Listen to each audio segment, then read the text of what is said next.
Well, I don't use the word hegemony because America is not looking to expand and taking any territory in the Middle East.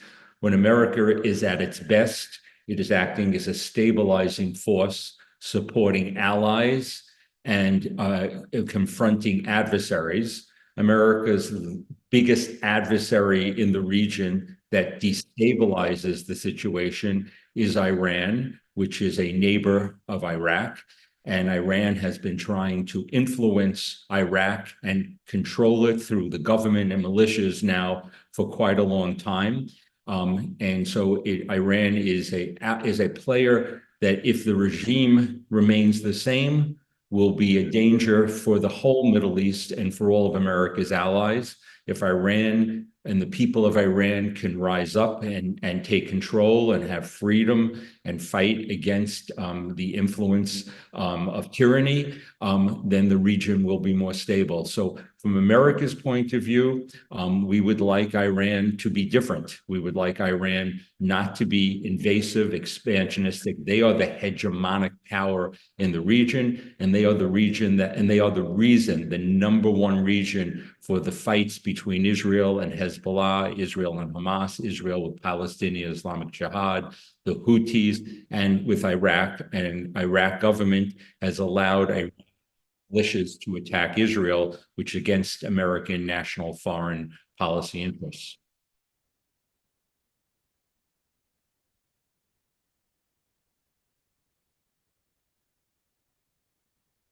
No, I wish I could say there was. There is not stability. There won't be stability until Iran's bad influence is curbed some way. But America has also been withdrawing some of its influence that it could have.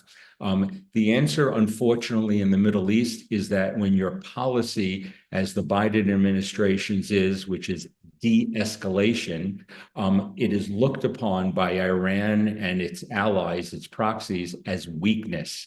And so America should stand strongly by its allies. I think Kurdistan is going to be challenged because the Biden administration looks like it is agreed with Prime Minister Soudani to leave Iraq, and that would leave it completely under Iranian control. And ISIS, which was the primary reason, Daesh, is going to reemerge and will be dragged back in there. We have a very small presence.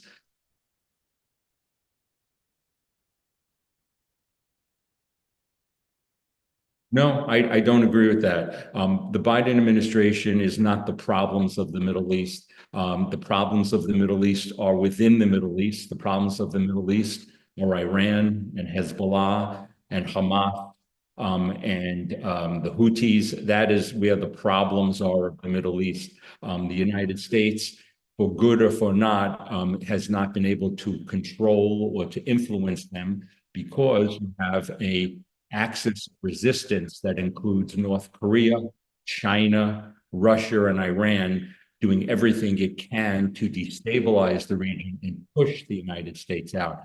And the United States is not the problem of the Middle East. I would hope the United States could be an answer to stabilize it, but a much bigger problem is Iran, Russia, China, and North Korea.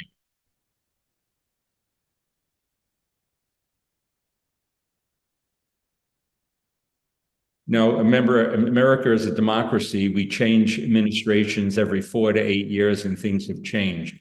So in 2003, when America went into Iraq, I was on a television show just like yours, and I said, if America does not have a plan for Iran, and this is in 2003, 21 years ago, don't go into Iraq because it's going to be that would not be a good choice. I think our choice to go into Iraq and not deal with Iran at all at that time was a mistake. Fast forward to 2024, and the United States is now, it has left Afghanistan. It has now wants to leave Iraq. I do not believe that is good for the Middle East because it tells our allies, whether we're talking about the Kurds in northern Iraq or the Israelis or the Saudis, that we are not as stable a partner that we over time will not be there for them. So I believe the best thing for America is to stick with its allies, support Kurdistan in the north against Iranian influence, and it should support Israel as its most important ally, and stand with the Gulf states against Iran too. That is what America should do for stability.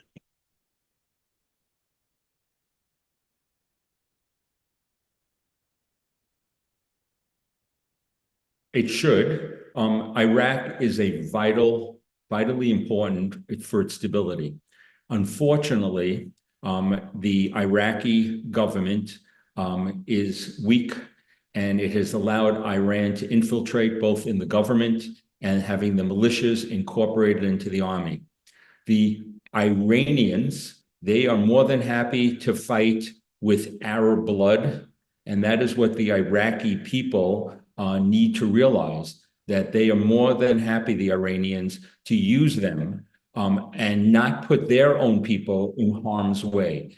Iraq has got to make a major decision, the country of Iraq, that they need to develop the strength to push Iran out of control for their own interests.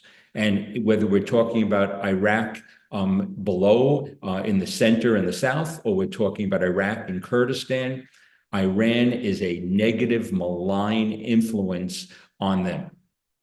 So from an American point of view, Iraq is incredibly important. You mentioned, I heard Hezbollah. Hezbollah follows the direct orders of the supreme leader because they follow something called guardianship of the jurist. And Hezbollah may make tactical decisions, but as far as strategy, as far as they attack Israel, that is up to Iran if they want to try to turn Israel into a fireball. That is Iran's decision more than. Yeah. Yes.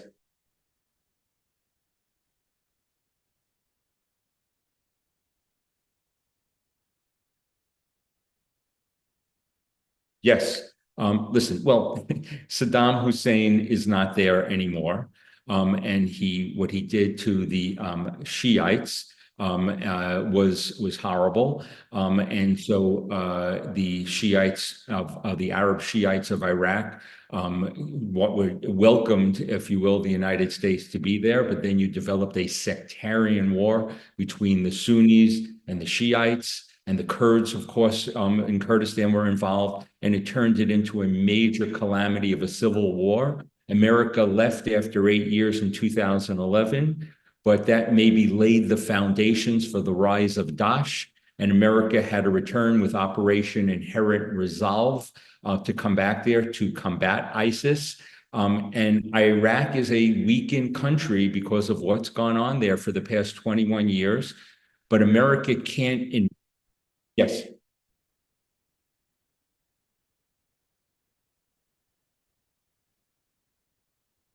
Well, that's a very good point. ISIS, Daesh is patient, and many in America, including the head of the Armed Services Committee in our Congress, and including the head of Central Command, General Kurilla, say that if America leaves Iraq prematurely, as President Biden has said, ISIS almost for sure will rise again, and that will be bad for Iraq. It will be bad for the United States, and Iran will use that as an excuse to come and try to control Iraq more than ever. So America, in my opinion, is making a mistake leaving at this point. It's not good for our interests. It's not good for your interests.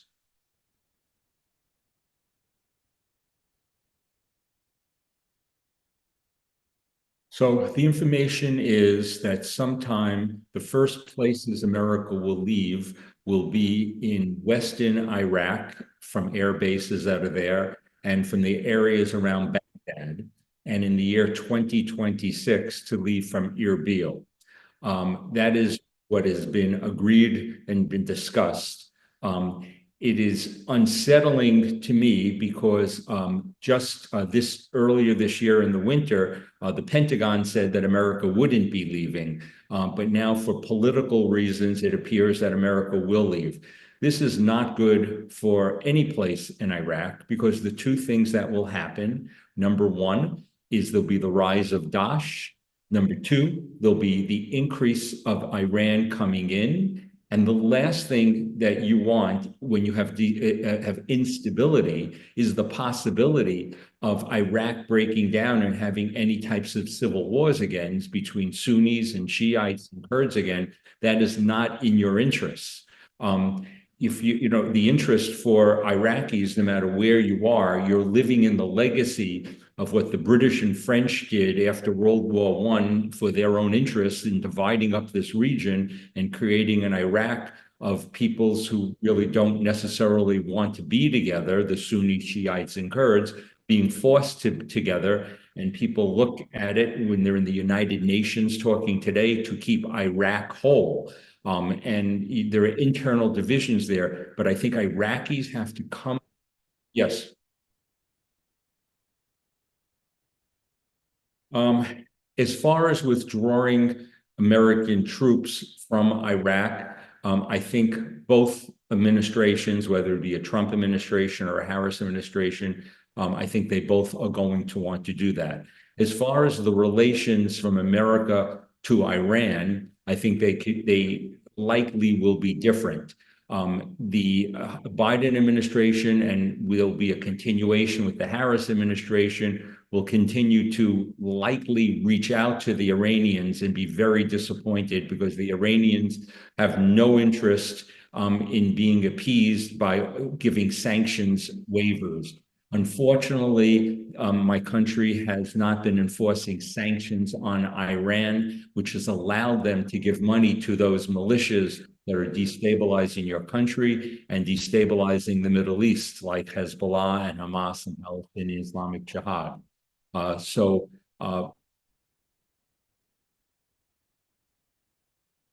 Well, unfortunately, Prime Minister Soudani has said that ISIS is not a challenge. I'm not sure why he's saying that, but I'm sure that he's under Iranian influence in saying that. As far as Secretary Blinken, he is on his way out as part of the Biden administration. He is very unlikely to stay on in a Harris administration. And so they are just trying at best to not get Iraq pulled into a war between Iran and Israel. And I say the war is between Iran and Israel. The other players are under Iranian influence. And so the Iraqis should be pushing back. Soudani should be pushing back, but is not because he's on Iranian influence, because he is being pulled into having Iraq attack Israel and making Iraq a target. Why would Iraq attack Israel? There are no territorial disputes between Israel and Iraq. This is all for the Iranians. And the sooner that the Iraqis and the leadership can come to that idea, the better it will be, the quicker